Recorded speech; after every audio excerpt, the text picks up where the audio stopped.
Pangasinan. Magandang araw buong mundo. Narito na naman ang mga balitang nakalap ng Pangasinan Watch. Sa pangunguna ni Governor Amado Espino Jr., isinagawa ang Batang Pinoy 2015 send-off ceremony sa Team Pangasinan sa Lingayen. Kaugnay ito ng pagpapahalaga at pagmamahal ng Administrasyong Espino sa sports. Lahat na nakikita niyo na ginagawa namin dito sa provincial government ay para sa inyo, sa mga susunod na mga anak ninyo at ang mga anak nila. Samantala, binigyan diin naman ni Dr. Alejandro Enrico Vasquez, National Federation President, ang kahalagahan ng Batang Pinoy. I would like to take this opportunity to take note that Batang Pinoy is very important because this is the grassroots development. Wherein 3 to 4 years of voting the players will make them ready for the Philippine national teams, which is the qualifying for the Philippine team and the opportunity to continue to give honor to Pangasinan. Binahagi naman ni Bresilyn Soriano, isang Pangasinan pride, sa larangan ng pagtakbo ang kanyang natutunan sa Batang Pinoy. Una ay ang aking kagalingan sa larangan ng pagtakbo, subalit higit sa lahat na natamo sa aming pagsasanay ay ang paghubog ng magandang asa. Bilang masubali, gagawin po namin ang lahat ng aming makakaya para sa aming kapakanan ng aming pamilya, paaralan, at higit sa lahat sa lalawigan ng Pangasinan. Mabuhay ang Batang Pinoy! Mabuhay si Governor Espino! Mabuhay tayo lahat!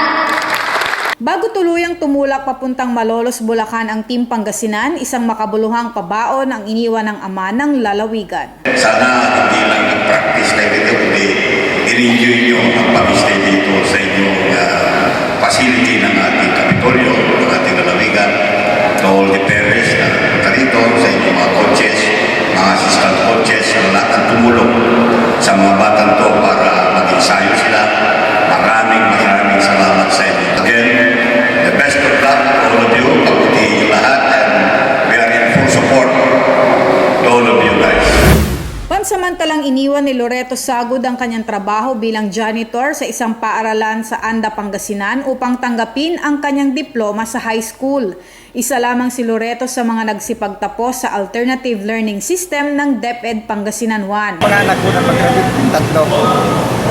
Gusto ko rin maranasan na pag-graduate dahil hindi ko naranasan na nag-aral ng high school. Kaya ako'y na-enganyo rin na mag-aral sa house. Labis namang hinangaan ng ilan ang naabot ni Sagud sa kabila ng kanyang edad. Hindi ko makakalain na makakapasa siya dahil matanda na siya. Pero sabi niya, kailangan daw patunayan niya sa kanyang sarili na marami pa siyang alam. Kaya first time pa nga alam niya, pasado na siya kagad. Muling sumailalim sa isang workshop ang mga empleyado ng pamahalaang panlalawigan ng Pangasinan. Ayon kay Janet Asis, Provincial Human Resource Management Officer, pagkakataon umano ito upang paalalahanan ang mga empleyado sa kani-kanilang tungkulin. Meron ho kaming coaching and counseling, meron kaming monitoring and evaluation, meron ho kaming on-site inspection. Hindi lang ho kami yon, pati yung mga focal person sa mga empleyado o sa mga iba't ibang opisina. Kaya nga pag makikita po natin yon, dito hindi lang siya training, kundi workshop talaga on how to implement the program. Tinalakay din sa programa ang ilang developmental needs ng bawat kawani. Ang unang developmental needs na nakita po namin, na patuloy po namin i-implement, ay yung performance evaluations. Kasi po, we are strictly implementing and we are continuously improving the strategic performance management system. Dagdag ni Asis, lagi umanong nakahanda ang kanilang tanggapan upang tugunan ang anumang reklamo sa mga empleyado. Kasi hindi natin hihintayin na may gap, hindi natin hihintayin na may incompetency or whatever complaint. Ina-anticipate na ho natin kung ano yung hindi mag-workouts o kaya ano pa yung kailangang dapat i-improve sa mga objectives na na-identify po natin sa mga programa sa empleyado. Patuloy ang Provincial Public Employment Service Office o PESO sa pagpapahusay ng operasyon sa pamimigay ng hanapbuhay sa mga Pangasinense. Sa ginanap na mini-jobs fair sa kanilang tanggapan, mahigit 1,000 aplikante umano ang naitala. Ayon kay Richelle Ragindin, Labor Employment Officer, nakikipag-ugnayan ang PESO sa mga kumpanya hinggil sa job vacancies. Meron ho tayong mga companies na nandito. We have one agency at meron ho tayong companies for local employment. Sa local employment, ang mga vacancies ho natin, meron ho tayong mga production workers based in Panga and in Batangas. Sa overseas naman po, meron ho tayong for skilled workers na pupunta ho sa Saudi Arabia.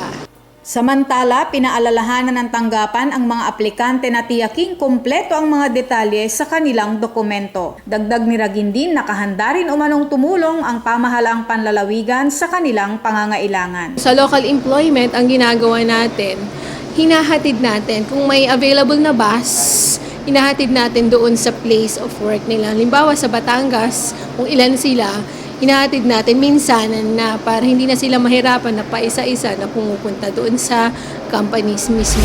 At yan ang mga balitang aming nakalap. Ako si Vance Padilla at ito ang Pangasinan Watch, broadcasting from Pangasinan to the world.